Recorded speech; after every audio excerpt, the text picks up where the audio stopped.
O silêncio não caiu como um acidente. Ele foi sendo construído aos poucos, segundo após segundo, enquanto todos ainda falavam alto demais para perceber. A carta estava ali, no centro da mesa, como um objeto deslocado do tempo, algo que parecia ter vindo de outro lugar, de outra fase da vida, talvez de um passado que ninguém queria encarar. Não era o tipo de carta que chama a atenção pela aparência. Papel simples, dobras tortas, escrita fraca, quase cansada. Justamente por isso, ninguém se levantou para pegá-la com cuidado. Ela foi tratada como sobra, como algo que chegou atrasado demais para importar. E ainda assim, o ambiente começou a mudar antes mesmo da leitura. Algo no ar ficou mais denso, mais pesado, como se o espaço tivesse sido ocupado por uma presença invisível. As conversas continuavam, mas já não fluíam com naturalidade. Risadas surgiam fora de tempo, comentários soavam forçados. Havia um incômodo que ninguém nomeava. Um desconforto que não vinha da carta em si, mas da possibilidade do que ela poderia conter. Porque todos ali carregavam versões confortáveis da própria história. Versões em que nunca erraram demais, nunca abandonaram ninguém, nunca ignoraram pedidos silenciosos. E aquela carta, mesmo fechada, ameaçava esse equilíbrio frágil. O primeiro riso surgiu como escudo, não como diversão. Foi alto demais, exagerado demais, quase agressivo. Um riso que tenta esmagar algo antes que esse algo se torne perigoso. E naquele instante, sem que percebessem, o silêncio venceu. Ele se espalhou por dentro de cada um, esperando o momento certo para cobrar seu preço. O silêncio, que chegou antes do riso. Antes da primeira palavra ser lida, o erro já havia sido cometido. O erro não foi o deboche, nem a piada, nem o tom de desprezo. O erro foi ter acreditado que aquela carta não carregava nada. Ela passou de mão em mão como um objeto descartável, dobrada sem cuidado, segurada com desinteresse, analisada apenas pela aparência. Alguém comentou sobre a letra trêmula, outro ironizou o tamanho do texto, outro ainda sugeriu que nem valia a pena perder tempo com aquilo. Mas cada comentário deixava um rastro invisível, um peso que começava a se acumular dentro da sala, porque por trás da postura confiante havia lembranças antigas que ninguém tinha coragem de encarar. A carta parecia pequena, mas ocupava espaço demais, não na mesa, mas na consciência. Cada pessoa ali sabia, mesmo que não admitisse, que aquele papel não existia por acaso. Ele era resultado de algo que foi empurrado para debaixo do tapete durante anos, de palavras não ditas, de visitas adiadas, de decisões tomadas por conveniência. O riso surgia como defesa, como tentativa desesperada de manter tudo sob controle. Rir era uma forma de dizer que nada daquilo importava. Rir era uma maneira de evitar perguntas incômodas, mas o silêncio continuava presente, firme, paciente. Ele se infiltrava nos olhares que começavam a evitar o papel, nas mãos que já não seguravam a carta com tanta firmeza, nas pausas entre uma frase e outra. Era um silêncio que não pedia licença, um silêncio que anunciava que algo estava prestes a mudar. E quanto mais tentavam ignorá-lo, mais ele crescia, preparando o terreno para tudo o que viria depois. O deboche não nasceu naquele dia. Ele já existia muito antes da carta aparecer. Foi sendo construído em pequenas doses, ao longo dos anos, como um hábito silencioso que ninguém questiona. Começou com comentários aparentemente inofensivos, piadas feitas em tom de brincadeira, risos rápidos para aliviar situações desconfortáveis. Aos poucos, essas atitudes deixaram de ser exceção e viraram linguagem comum. Ninguém ali se lembrava exatamente quando passou a tratar aquela pessoa como alguém irrelevante. Mas todos sabiam que, em algum momento, isso aconteceu. O respeito foi sendo corroído em silêncio, substituído por impaciência, ironia e desprezo disfarçado de humor. Quando alguém não é mais levado a sério, tudo o que vem dessa pessoa passa a parecer exagero, drama ou perda de tempo. A carta foi apenas mais um reflexo disso. Não foi o papel que provocou o riso, foi a imagem que tinham de quem escreveu. Uma imagem construída à base de ausências, julgamentos rápidos e decisões convenientes. O deboche funcionava como um acordo invisível entre todos ali. Rir significava pertencer. Questionar significaria quebrar o clima, levantar incômodos que ninguém queria enfrentar. Então, riam. Riam para não pensar. Riam para não lembrar. Riam para não admitir que, em algum ponto do caminho, tinham escolhido o conforto em vez da empatia. Cada piada lançada sobre a carta reforçava esse pacto silencioso. Um pacto que dizia que certas vozes já não importavam, que certas histórias não mereciam atenção. Só que o problema de normalizar o desprezo é que ele cria raízes profundas. Ele ensina as pessoas a ignorarem sinais claros de dor. Ensina a desviar o olhar quando alguém precisa ser visto. E naquele ambiente, enquanto o riso ecoava, havia algo se quebrando por dentro. Não na carta, mas em quem ria. Porque, mesmo sem perceber, cada um ali reconhecia fragmentos de si mesmo naquele papel. Reconhecia erros antigos, omissões, momentos em que poderia ter agido diferente. O deboche nesse ponto já não era diversão, era defesa, era medo travestido de humor. E quanto mais se tornava coletivo, mais difícil ficava recuar. Ninguém queria ser o primeiro a parar de rir. Ninguém queria ser o primeiro a admitir que talvez estivessem errados. Assim, o desprezo continuava circulando, alimentado por olhares cúmplices e risadas curtas, até que a carta começasse a falar por conta própria. E quando isso acontecesse, não haveria mais espaço para fingir que tudo era apenas brincadeira. A carta não nasceu do desejo de ser ouvida. Ela nasceu do cansaço. Do tipo de cansaço que não grita, não cobra, não exige. Um cansaço acumulado por anos de tentativas silenciosas, de palavras engolidas, de explicações que nunca encontraram espaço. Quem escreveu aquela carta já tinha entendido muito antes que não havia mais lugar para sua voz naquele ambiente. Não escreveu para convencer ninguém, nem para se defender, nem para mudar versões da história. Escreveu porque precisava deixar algo registrado, como quem deixa um rastro antes de desaparecer. Cada linha foi escrita sem pressa, mas com peso. Não havia raiva ali, e isso era o que tornava tudo mais perigoso. Não havia acusações diretas, nem pedidos explícitos de perdão ou atenção. Havia fatos, havia lembranças, havia uma narrativa simples, quase discreta, de alguém que observou tudo à distância enquanto era lentamente empurrado para fora. A carta parecia um adeus, mas não era um adeus dramático. Era um encerramento silencioso, como fechar uma porta sem fazer barulho para não incomodar. Quem escreveu sabia que talvez ninguém lesse, e se lesse talvez não entendesse. Mesmo assim escreveu, porque algumas verdades não precisam de plateia, elas precisam existir. Cada palavra carregava uma intenção contida, não deixar que a própria história fosse completamente apagada, não permitir que o silêncio fosse a única versão registrada. Enquanto os outros riam, ignoravam esse detalhe essencial. Ignoravam que aquela carta não pedia nada, não exigia reação, não implorava reconhecimento. Ela apenas dizia o que precisava ser dito antes que fosse tarde demais. E isso tornava tudo mais difícil de enfrentar. Porque é mais fácil rejeitar quem pede do que encarar quem já desistiu. A carta não buscava justiça imediata. Ela buscava permanência. Um último gesto de quem entendeu que não estaria presente para explicar nada depois. Cada linha foi pensada como algo definitivo, como algo que não poderia ser corrigido ou complementado. Quem escreveu sabia que não haveria réplica. Sabia que, uma vez colocada no mundo, aquela carta seguiria sozinha. E talvez fosse exatamente isso que a tornava tão incômoda, porque ela não dava espaço para negociação emocional. Não oferecia saída confortável. Ela apenas existia, esperando ser lida ou ignorada. E naquele momento, enquanto ainda era tratada como piada, ela já carregava dentro de si o poder de desmontar tudo o que havia sido cuidadosamente construído ao longo dos anos. Bastava que alguém tivesse coragem de ouvir até o fim. As primeiras frases passaram quase despercebidas, lidas em voz alta com um tom que ainda carregava ironia.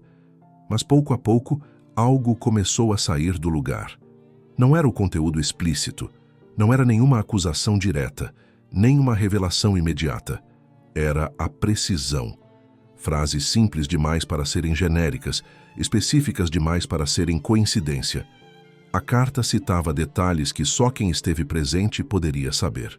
Horários, gestos pequenos, decisões aparentemente insignificantes que, na memória de quem ouvia, estavam guardadas em algum canto esquecido. O riso começou a falhar. Não cessou de uma vez, apenas perdeu força, como se o corpo entendesse antes da mente que algo estava errado. Houve uma pausa estranha entre uma linha e outra, um engasgo rápido, um olhar que se desviou. As entrelinhas começaram a incomodar porque falavam de coisas que nunca haviam sido discutidas abertamente. Falavam de ausências sentidas, de expectativas quebradas em silêncio, de promessas que ninguém lembrava de ter feito, mas que claramente tinham sido percebidas por quem escreveu. Cada palavra parecia tocar um ponto sensível diferente em cada pessoa presente. Um lembrava de uma conversa interrompida, outro de uma visita adiada, outro de uma escolha feita por conveniência, justificável na época, mas difícil de sustentar agora. O ambiente ficou pesado não pelo que estava sendo dito, mas pelo que estava sendo lembrado. A carta não precisava explicar nada, ela apenas descrevia, e essa descrição calma, quase neutra, era o que mais machucava, porque não havia exagero a ser contestado, não havia drama a ser desqualificado, havia apenas fatos narrados com a serenidade de quem já não espera a resposta. As pausas começaram a se alongar, a leitura já não fluía. Quem segurava o papel respirava mais fundo antes de continuar, como se precisasse de fôlego para atravessar cada parágrafo. Os outros já não faziam comentários. O silêncio agora não era mais invisível. Ele estava presente, ocupando cada espaço da sala. Um silêncio carregado de pensamentos que ninguém ousava verbalizar. Alguns começaram a evitar o contato visual, outros fixaram o olhar na carta, como se quisessem antecipar o que viria a seguir. As entrelinhas cumpriam seu papel sem esforço. Elas lembravam que toda história tem mais de uma versão, e que a versão ignorada costuma ser a mais dolorosa. A cada linha, ficava mais claro que aquela carta conhecia verdades que jamais deveriam ter sido tratadas como irrelevantes. E naquele ponto, todos ali já sabiam, mesmo sem admitir, que continuar lendo significava atravessar um limite. Um limite depois do qual nada poderia ser fingido da mesma forma. A verdade que a carta carregava não vinha em forma de ataque. Não havia frases duras, nem palavras escolhidas para ferir. E talvez esse fosse o aspecto mais cruel de tudo. A carta não acusava ninguém diretamente. Ela apenas colocava os fatos no lugar certo, como peças de um quebra-cabeça que sempre esteve completo, mas foi ignorado por conveniência. Cada linha descrevia situações comuns, rotinas simples, momentos que pareciam pequenos demais para merecer atenção na época. Só que, reunidos ali, ganhavam um peso impossível de negar. A verdade surgia sem levantar a voz, sem exigir explicações, sem pedir desculpas. E isso tirava de todos a chance de se defender. Não havia contra-argumento possível quando alguém apenas relata o que viveu. A culpa começava a nascer sozinha dentro de cada um, silenciosa, insistente, impossível de empurrar para longe. Um lembrava de quando escolheu não ouvir, outro de quando decidiu não voltar, outro de quando riu para encerrar um assunto que exigia presença. A carta não dizia "vocês erraram", mas cada frase fazia essa conclusão se formar de maneira inevitável. Era como olhar para um espelho que não distorce, não suaviza, não oferece ângulos mais confortáveis, apenas reflete, e ninguém ali gostava do que começava a ver. A verdade que não aponta o dedo é a mais difícil de enfrentar porque ela não dá espaço para a negação. Não permite dizer que foi exagero, que foi mal entendido, que foi coisa da imaginação de alguém sensível demais. Ela se sustenta sozinha. Enquanto a leitura avançava, os corpos denunciavam o desconforto que as palavras não expressavam. Posturas rígidas, mãos inquietas, respirações curtas. O ambiente parecia menor, como se as paredes tivessem se aproximado. A carta seguia firme, linha após linha, mostrando que não era preciso acusar para responsabilizar. Bastava lembrar, bastava descrever, bastava existir. A verdade ali não pedia julgamento imediato, mas exigia reconhecimento. E reconhecer significava aceitar que escolhas feitas no passado tinham consequências que não podiam mais ser desfeitas. Significava admitir que o silêncio mantido por anos não foi neutro. Foi uma decisão. Cada pausa na leitura aumentava essa percepção. Cada segundo de silêncio pesava mais do que qualquer palavra dita antes. A carta não oferecia redenção fácil, não apontava caminhos de reparo. Ela apenas deixava claro que havia uma história inteira que nunca foi considerada. E agora finalmente estava ali, exposta, impossível de ignorar. Nesse ponto, todos já sabiam que não estavam mais diante de uma simples carta. Estavam diante da versão que faltava. E aceitar essa versão significava atravessar um limite interno do qual ninguém sairia ileso. Chegou um momento em que ninguém mais queria ouvir, mas ninguém teve coragem de interromper. A leitura já não seguia por vontade, seguia por obrigação. Havia uma sensação coletiva de que parar ali seria ainda pior do que continuar. Parar significaria admitir medo. Continuar significava aceitar a dor que vinha se aproximando. A carta pesava agora nas mãos de quem lia, como se tivesse ganho volume, densidade, presença. Cada linha exigia um esforço maior, não pela dificuldade das palavras, mas pelo impacto do que despertavam. O silêncio já não era apenas ambiente, era interno. Cada pessoa travava sua própria batalha enquanto a leitura avançava. Alguns desejavam que o papel acabasse logo. Outros temiam exatamente isso. Porque o fim da carta também significava o fim das desculpas.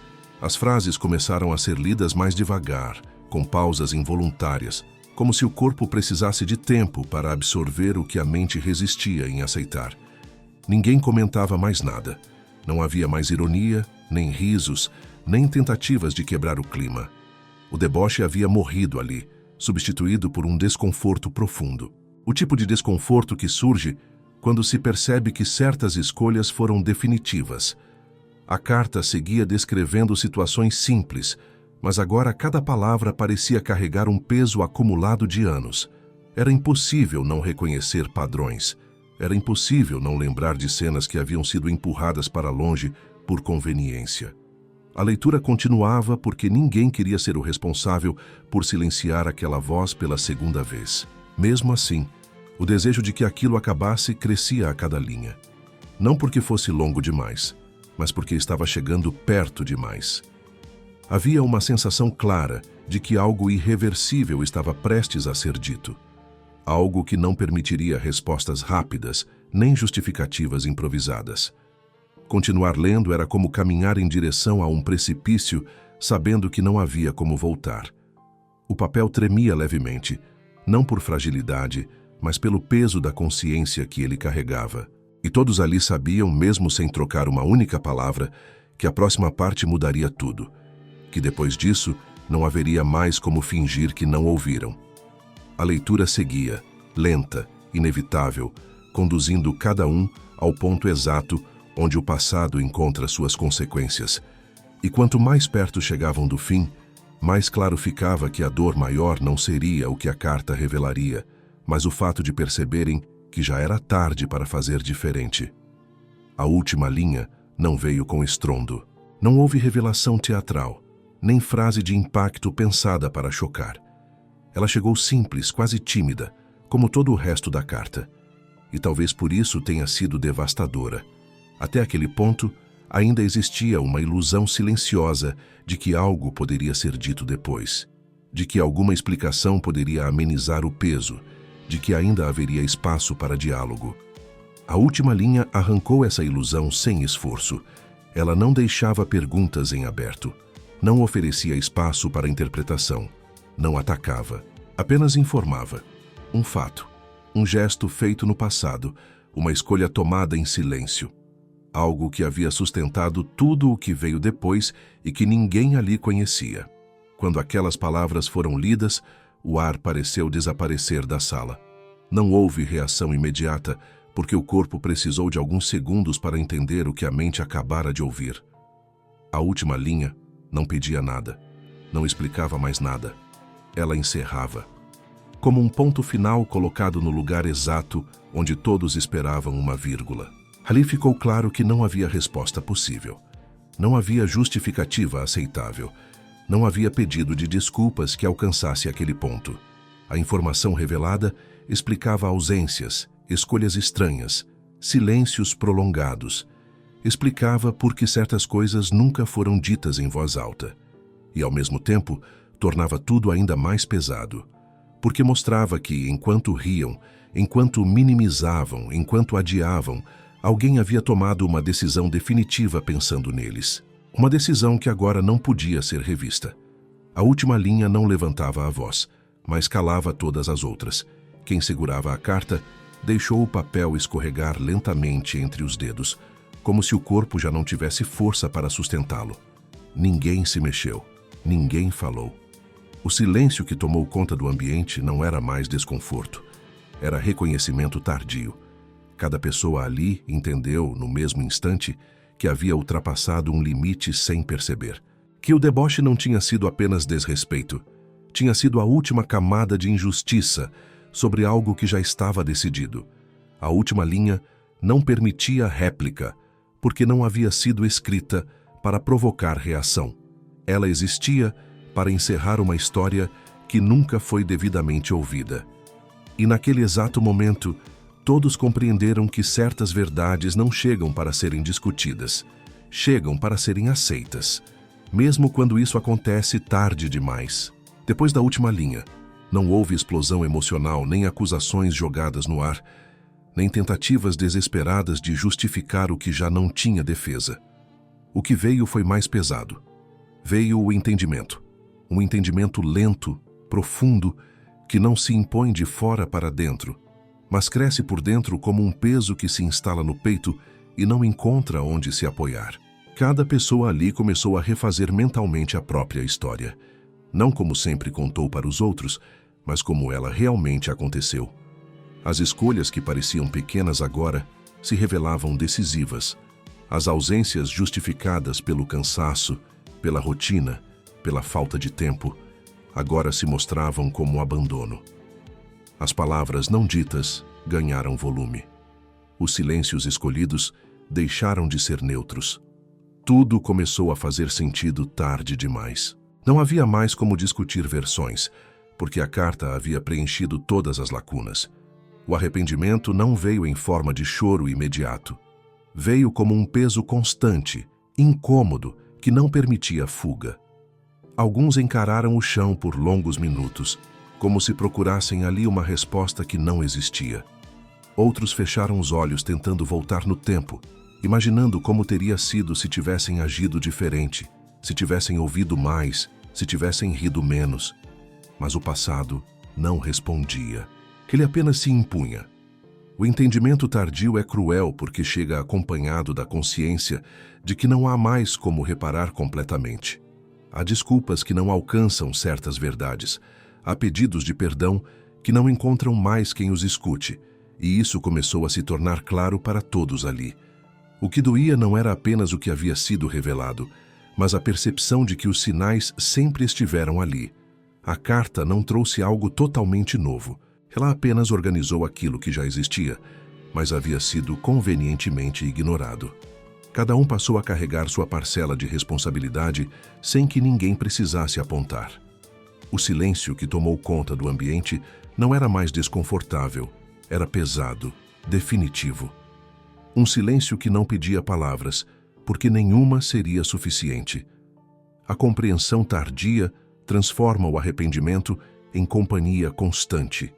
Ele não grita, não some, não dá trégua, apenas permanece. E naquele momento, todos entenderam que o maior castigo não seria o julgamento de alguém, mas conviver com a certeza de que tiveram a chance de fazer diferente e escolheram não ver.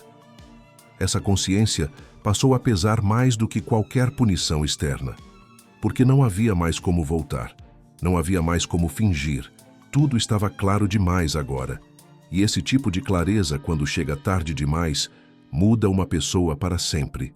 Quando tudo terminou, a carta já não estava mais ali, mas nada havia voltado ao lugar. O papel tinha cumprido seu papel e desaparecido como tantas coisas que passam tarde demais pela vida das pessoas. O que ficou foi a pergunta que ninguém teve coragem de fazer em voz alta.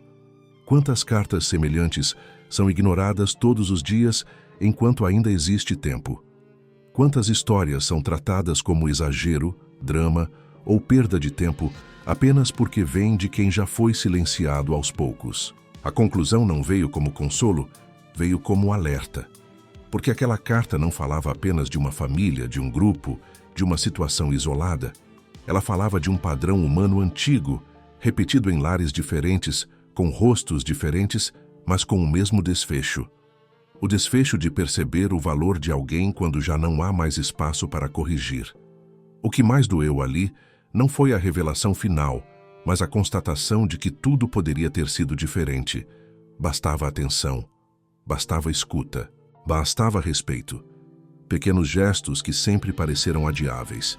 A carta revelou que o tempo não cobra com pressa. Ele observa, ele espera, e quando finalmente cobra, não aceita negociação. A história termina sem redenção fácil, porque a vida também não oferece finais confortáveis para quem escolhe ignorar sinais claros. O silêncio que se instalou depois não era vazio, era reflexivo. Um silêncio que obriga cada um a olhar para suas próprias relações, para as vozes que têm sido diminuídas, para as histórias que não se encaixam na rotina apressada. A carta deixou claro que nem toda verdade chega para ser discutida.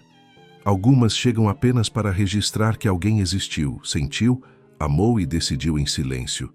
E quando isso acontece, o impacto não é imediato. Ele acompanha. Ele retorna em momentos inesperados. Ele muda a forma como se olha para o outro. A conclusão verdadeira dessa história não está na carta, nem na última linha, nem na reação de quem leu. Ela está na pergunta que fica ecoando depois que o vídeo termina. Quem você está deixando de ouvir agora? Quem você está tratando como irrelevante por conveniência? Quem você vai perceber tarde demais? Porque algumas cartas não são feitas para comover.